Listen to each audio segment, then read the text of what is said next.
Alright, hi people, it's Chase here, and I'm here to do an unboxing and review for you guys today of the Power Rangers Lightning Collection Turbo Blue Centurion. I think Ranger? I think he's classified as a Ranger in Turbo, but he technically counts as a, an extra hero rather than a 6th Ranger, and I think his Car Ranger counterpart, I don't know the character's name at this point, is counted as an extra hero, so, yeah. And in fact, what is it? I think this guy got a Ranger key in Japan. He definitely did over here. Yeah, the only ones to not get Ranger keys on either side of the Pacific are Phantom Ranger in Japan, his counterpart from Car Ranger, and then we didn't get a red female red Samurai Ranger key over here for some reason, but yeah. But anyways, so yeah, at least figure to come out in the Lightning Collection, at least for me. So yeah. So this is actually really cool. So on the front here, you got a picture of the figure or render, and yeah, this was, I think this is a very interesting first, I guess, venture into Turbo. Though granted, the Phantom Ranger was technically the first Turbo character, but he is better remembered for in space. So they labeled him as in space, but technically he comes from Turbo because he originated from Car Ranger, which was Turbo's Sentai source material. But yeah, but this being the first Turbo figure, it's very interesting. I believe we're going to get Turbo Red at some point in the next, or at some point later this year, maybe, so we'll see. But I still like the fact that we got this guy. You wouldn't have thought that they would have done him, but this is actually really cool. So you got the render right here, you got the character artwork right here, Turbo Blue Centurion right there, Power Rangers Lightning Collection logo, which is slightly embossed, so it might be the ink that they used for it. Torn up Hasbro plastic-free packaging.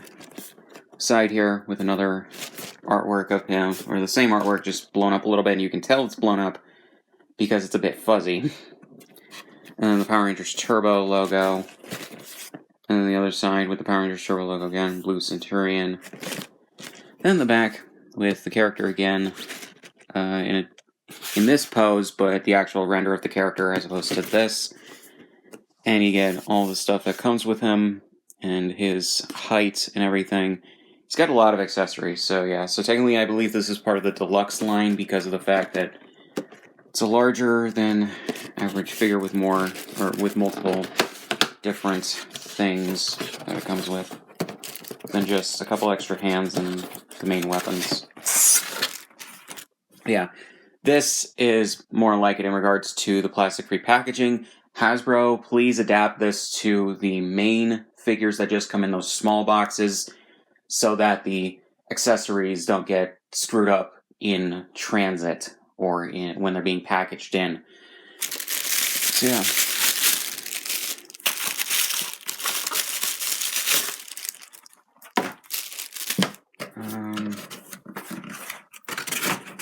Let's put this back in here. There's also a warning thing, so yeah. So we got the figure in this tissue paper bag. Alright. Okay, some of his things are turned weird.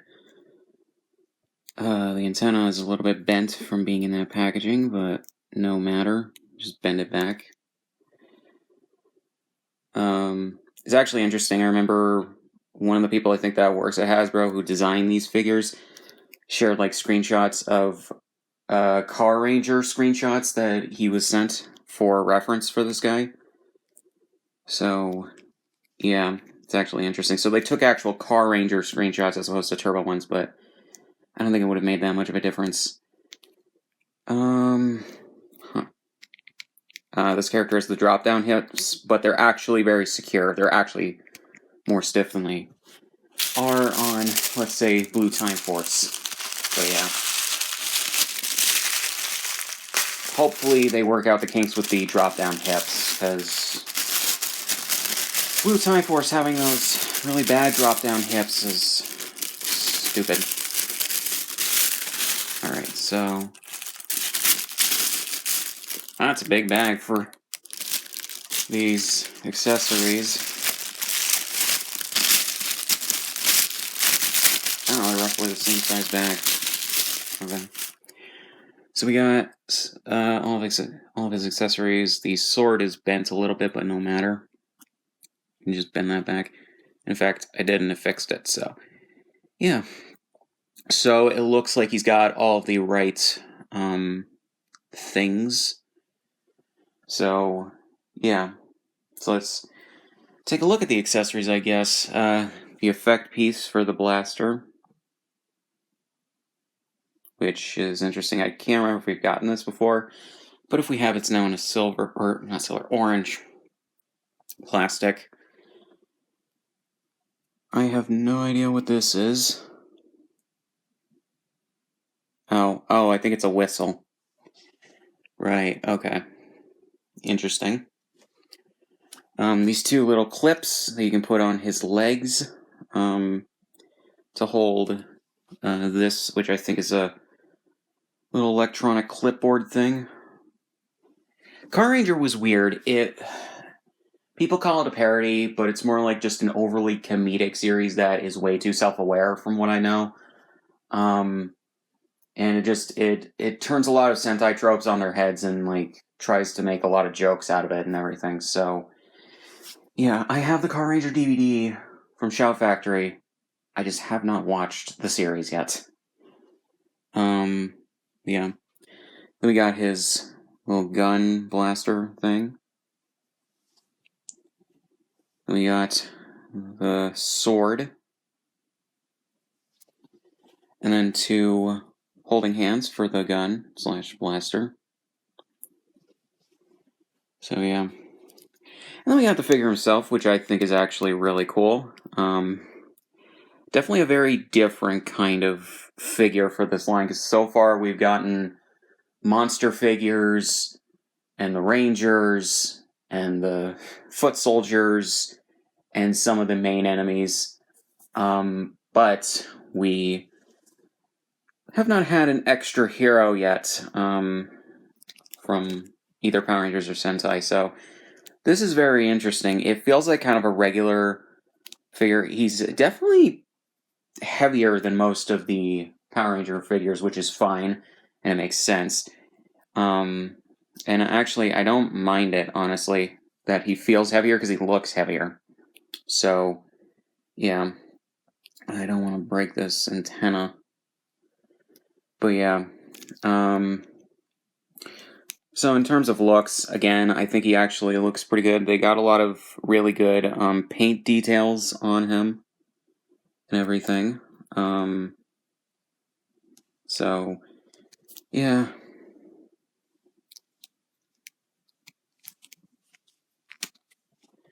So basically, if you want to just, I guess, take these off and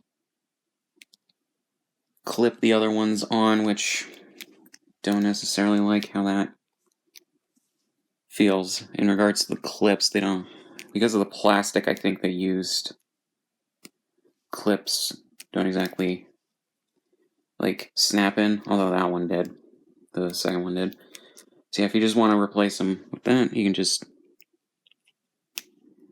pop that little clipboard thing in there. But yeah, so to check the articulation, head can spin in a 360. Arms can move in almost a 90-degree fashion. These things flip up a little bit, so you can get slightly more articulation out of them, which is fine. Arms move in a 360 like this. Elbows are on a double ball joint. Although because of these, they don't move quite as far as the regular figures. Hands you can move back and forth like this, and in a 360. Torso you can just move all around like this. Legs cannot move in a 90-degree angle. This is about as much as you can get in regards to bending right there. Can't move in a well, they can move in a 360 like this, but they don't have a top thing to spin around like the other figures, which is whatever. Double ball joint for the knees, a little bit stiff, but I prefer that to loose. Just a little bit afraid if I'm going to accidentally break them. Then the feet, you can move back and forth, side to side, break the ankle, and all that. So yeah, overall, just from how this is coming off to me, he's it's actually a really, really good figure when you take into consideration all this, and I think hopefully this spells good things for the remaining Laning Collection line with the new factory that they've gone with since, I think, like mid last year, maybe, or early last year, somewhere in there. So, yeah, just very interesting that we got, oh right, I think his name is Signal Man in Car Ranger.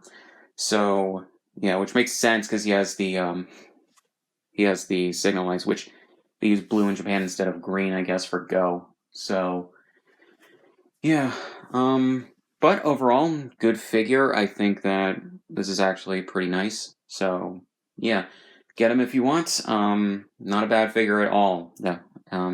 There were some early releases of this figure that some people got, or shipments of the figure that some people got that had like some screwed up, like either alternate accessories, like I think the same hands. And I think someone was missing like the extended versions of these and other things, but usually that's kind of why I pre-order from Amazon rather than something like Big Bad Toy Store or Hasbro Pulse directly, because they tend to ship things out as quickly as possible whenever they get the shipments in, and they're, I think, given the go-ahead to do so. And when it comes to this line and toys specifically, I think it's best to maybe wait until like later or when it gets closer to the release date to see how you're gonna like them, or after they're released to see how you're gonna get them. But yeah, so again, overall good figure, recommended if you want it. So yeah, so links description on my shit. Subscribe if you want, and I'll see you guys in the next one.